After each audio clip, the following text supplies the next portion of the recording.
Waalaikumsalam warahmatullahi wabarakatuh. Apa kabar semuanya? Baik. Sebelumnya perkenalkan, saya Diapita Loka. Saya staf Puskesmas Pelitakan. Sebelum saya mulai materi hari ini, saya mendengar semangat dari teman-teman kader dulu ya. Ya. Kalau saya bilang 3 PTM, teman-teman kader bilang kita bisa, kita sehat. Oke? Oke. 3 PTM, Kita bisa, kita sehat. Oke, aplaus dulu. Baik, dalam pertemuan kali ini saya akan membawakan materi terkait pengukuran faktor resiko penyakit tidak menular. Terkait pengukuran faktor resiko PTM yang berupa pengukuran berat badan. Nah, dalam pengukuran berat badan ini, hal yang pertama yang harus kita lakukan adalah mempersiapkan alat ukur yang akan digunakan. Adapun alat yang digunakan yaitu timbangan. Timbangan yang kita gunakan itu timbangan injak maupun timbangan digital. Nah, sebelum digunakan pastikan timbangan yang kita akan gunakan itu sudah dikalibrasi. Setelah itu letakkan timbangan pada lantai yang keras dan rata. Dan posisi mata pengukur atau kader itu tegak lurus dengan layar pada timbangan. Nah, hal yang kedua itu masih adalah cara mengukur. Jadi sebelum mengukur pasien, kita pastikan dulu tidak ada benda yang terbawa sama pasien. Misalnya ada HP di kantongnya atau tas. Kemudian pasien diminta untuk naik ke atas timbangan dengan posisi berdiri tegak, dan pandangan lurus ke depan. Jadi seperti itu kurang lebih cara untuk mengukur badan. Kira-kira ada yang mau ditanyakan? Baik, kalau sudah tidak ada, jadi bisa kita simpulkan bahwa pada tahap persiapan yang harus kita siapkan yaitu Timbangan. yang harus dipastikan timbangannya dan baterainya berfungsi dengan Baik. Oke, bagaimana posisi timbangannya? Posisi timbangannya berada pada bidang datar yang keras. Posisinya berdiri dengan tegak, Bu. Jadi tepat sekali ya. Saya rasa cukup sekian pertemuan kita pada hari ini. Terima kasih atas atensinya, atas waktunya dan partisipasi dari teman-teman kader sekalian. Lebih dan kurangnya mohon dimaafkan. Wabillahi taufiq wal hidayah. Wassalamualaikum warahmatullahi wabarakatuh. Waalaikumsalam warahmatullahi wabarakatuh.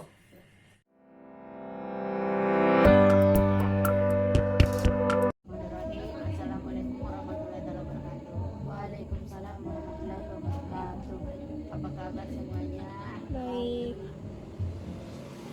Kenalkan, nama saya Kusnari dari Puskesmas Pelitakan Kabupaten Polewali Mandar. Sebelum saya memulai, saya meminta kader-kader semangatnya dulu ya. Jika saya mengatakan jika PTM, adik-adik kader bisa menjawab kita bisa, kita sehat. Jika PTM Kita bisa, kita sehat. Pertemuan kali ini kita akan membahas masalah cara-cara pemeriksaan gula darah. Yang perlu kita siapkan itu adalah alat dan bahan. Yang pertama yang perlu disiapkan itu adalah sarung tangan. Terus cek gula darah, autolancet, terus ada jarumnya juga, strip, kapas alkohol, kapas kering, tisu, dan sentibok. Ya. Cara pemeriksaan kita melakukan dengan menggunakan alat cek gula darah dan disesuaikan dengan strip yang digunakan. Pertama-tama kita memasukkan lancet ke dalam sini, terus bersihkan ujung jari. Misalkan ini kita bersihkan pakai kapas alkohol, ya, kita bersihkan pakai kapas alkohol. Terus kita menunggu sampai kering, ya. Tapi jangan lupa pakai handscoon dulu, baru kita melakukan tes gula darah. Setelah ini auto lancetnya tersedia, kita akan capkan ke ibu jari atau jari-jari tangan. Nah, setelah kita pencet, diambil darah, terus kita usap. Nanti darah kedua kita kasih masuk ke dalam strip. Kalau sudah masuk dalam strip, kita tinggal menunggu hasil. Katakan gula darah sewaktu apabila dia normal, hasilnya itu lebih dari 100. Terus kalau dia menderita gula atau DM lebih dari atau sama dengan 200, dan dikatakan juga prediabetik apabila hasilnya 140 sampai 190. normalnya itu berapa? Kurang dari 100. Kalau dikatakan menderita gula berapa? Lebih dari 200. Oke, mantap. Itulah yang dapat saya sampaikan. Mudah-mudahan pertemuan kali ini kader bisa saya harapkan untuk kader-kader bisa memahami cara-cara pemeriksaan gula darah sewaktu ya. Demikianlah pertemuan kali ini. Mudah-mudahan ada yang untuk kita semua. Saya akhiri. Assalamualaikum warahmatullahi wabarakatuh. Waalaikumsalam warahmatullahi wabarakatuh. Assalamualaikum warahmatullahi wabarakatuh. Ya, di sini saya akan memperkenalkan diri dulu. Nama saya Dr. Ulfi, saya dari Puskesmas Pelitakan. Di sini saya sebagai fasilitator pengendalian faktor resiko penyakit tidak menular, ya. Jadi yang pertama saya mau tanya, apakah Ibu sudah mengetahui tentang penyakit tidak menular? Oh tidak dok. Ya, jadi penyakit tidak menular adalah penyakit kronis yang tidak ditularkan oleh orang ke orang lain, ya. Sebenarnya ada beberapa penyakit tidak menular. Cuman yang saya sebutkan ini yang paling sering ada di kalangan masyarakat.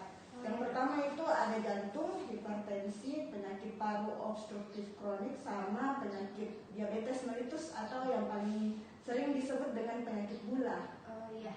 Ya, kemudian yang mau saya jelaskan berikutnya adalah cuman penyakit hipertensi saja, ya. Iya dok. Ya. Jadi, apakah Ibu sudah mengetahui tentang penyakit hipertensi sebelumnya? Belum dok.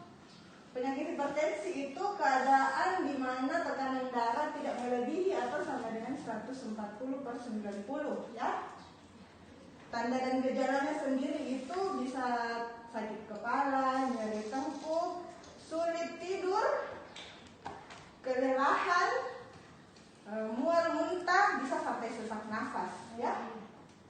Gelisah sampai pandangan mata kabur. Iya dok. Terus kemudian faktor penyebabnya sendiri.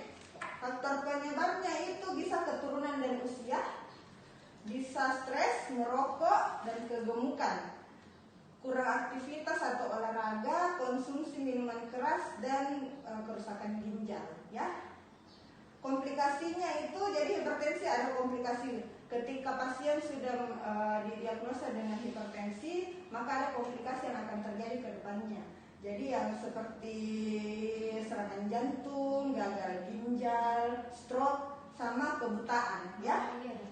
Terus untuk pemeriksaan kesehatan rutin yang harus dilakukan ketika hipertensi sudah didiagnosa, itu yang pertama pengobatan teratur, diet dengan gizi seimbang, olahraga, sama menghindari asap rokok, ya. Iya dok. Ya, oke. Jadi sampai di sini sudah paham ya tentang penyakit tidak menular, tentang hipertensi. Iya dok. Sudah paham ya? Ya, terima kasih. Apakah ada yang ada yang mau ditanyakan, Ibu? Tidak ada dok, sudah mengerti. Ya, demikian yang bisa saya sampaikan. Untuk perhatiannya saya ucapkan terima kasih ya.